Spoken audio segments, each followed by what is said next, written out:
dirty beard. As you know, an ordinary unhairy face like yours or mine simply get a bit smudgy if it is not washed up enough, and there's nothing so awful about that. But the hairy face is a very different matter. Things cling to hairs, especially food. Things like gravy to go right in among the hairs and stay there.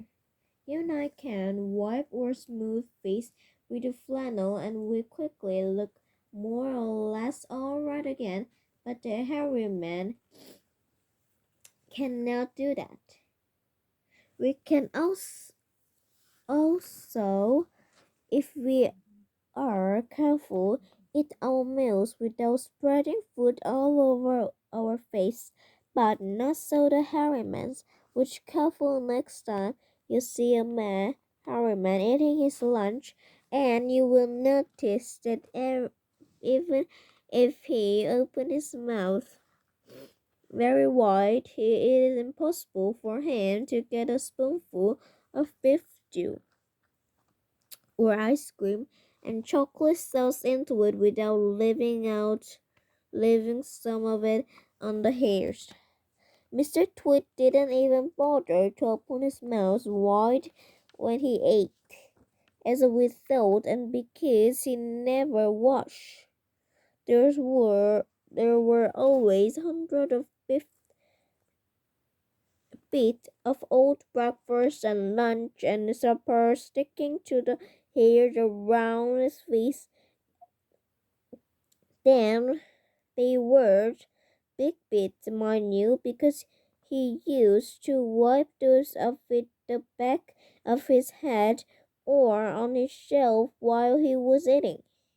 But if you looking closely, not that you ever want to, you would see tiny little speck of dirt of scrambled eggs stuck to the hairs and spinach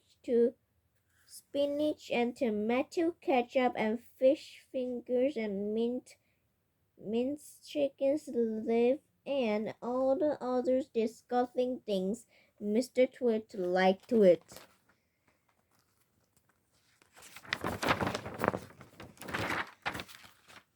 If you're looking closely still, hold your nose, ladies and gentlemen. If you peer deep into the mustache beard sticking out over his upper lip, you would probably see much longer object that had, especially the wipe of his hand.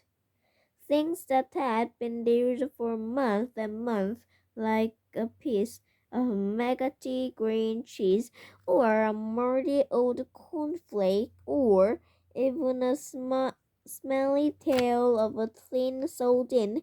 Because of all this, Mr. Twit never went really hungry by sticking out his tongue and calling it sideways to explode the hairy jungles around his mouth. He was always able to find a tasty morsel here and there to nibble on. What I am trying to tell you is that Mr.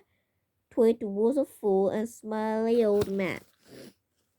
He was also an extremely hurried old man, as you will find out in a moment.